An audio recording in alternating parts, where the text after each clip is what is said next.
In this video, we're going to be taking a look at my variable output power supply project. Your input voltage can be anywhere between 5 and 30 volts, and it can output any voltage 30 volts or less. Here I'm using a 19 volt 3.4 amp power supply I got off an old laptop. Now this fan takes 12 volts at a maximum of 1.68 amps.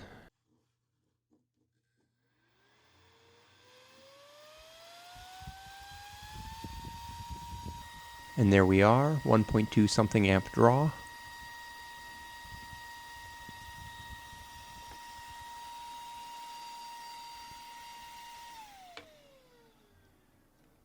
And this fan is 24 volts and it only draws 0.08 amps, so we won't really see much amp draw because it's not quite that precise. But as we speed it up here, increase the voltage, the fan starts going up to speed.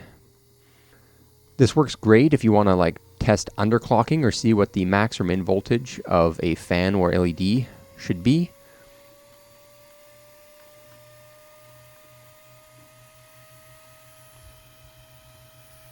And there we are, 24.4 volts.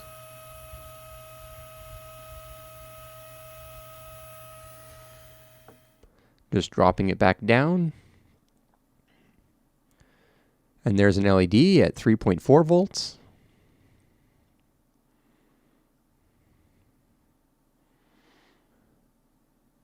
And this LED draws a lot more. It's quite bright. There.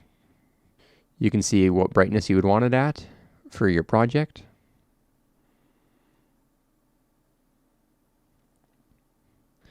This is the turn knob. So it just reaches in there and grabs the knob on the circuit board.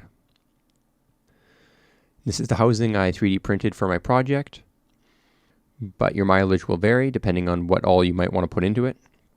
There at the bottom is the main board, and that's the boost converter. And then on the side there, wrapped in electrical tape, is the step down module. And that's where the knob would turn to change the voltage. Now here I'm just going to start laying out all the components I'll need. I'm going to start with the input connector, which is non-mandatory but makes it quite nice. Then I'm going to put the output device, which can be anything. Here I'm using the output from a speaker. Now I'm going to lay out the LM2596 DC step down power module. And then here's the heart of the system, which is an XL6009 DC adjustable step-up boost power converter module. And then here's an optional power switch. And then the main display, which was listed as a mini digital volt amateur DC 100V 10 amp panel amp volt current meter tester.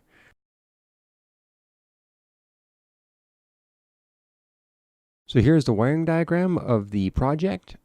I'm going to start by running the positive wire from the positive input to a switch, optional, and then from the switch output to the positive of the main boost converter, and then also to the secondary boost converter. Next, we're going to run the negative to the main boost converter and the secondary boost converter. And then from the display, we're going to run the amp black output to the main board, and then we're going to run the positive output from the main board to our output positive, and then we're going to run the positive from the display amperage to the output, and then we need to operate the display at 4 or 5 volts, so we're going to run the small positive wire from the main display to the small converter, and then we're going to not need the small black wire, but the white test wire is going to go to the output of the main boost converter so that we can test the output voltage on that. Now this little knob here needs to be preset to 5 volts to operate the display, and this knob here is going to be the one that you use for whatever voltages you want to be outputting, because the display will stop displaying things when the voltage goes below 4 volts. So that's why we need the second boost converter, just to make sure we always get 5 volts to the display. And that should be it. That's the wiring diagram. I made this project quite a while ago and have been finding it quite useful for lots of different projects. I hope you will as well. Thanks for watching. Please subscribe.